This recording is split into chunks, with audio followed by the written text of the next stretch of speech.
आज हम बनाएंगे अचारी मिर्चें।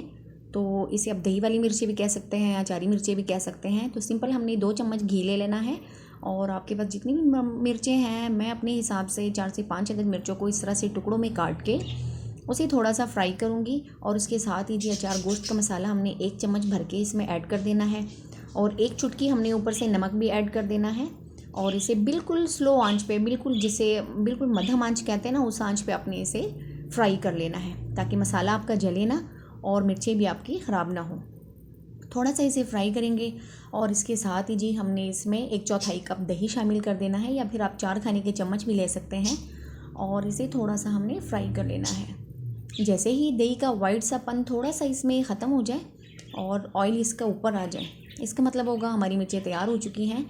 इस तरह से हिलाएंगे थोड़ा सा और कलर चेंज होने के बाद हमने इसे थोड़ा सा ठंडा कर लेना है। इसके बाद आप चाहें तो आप इसे चावलों के साथ, आप इसे सालन के साथ, किसी भी चीज़ के साथ सर्व करें, बहुत ही टेस्टी होती है।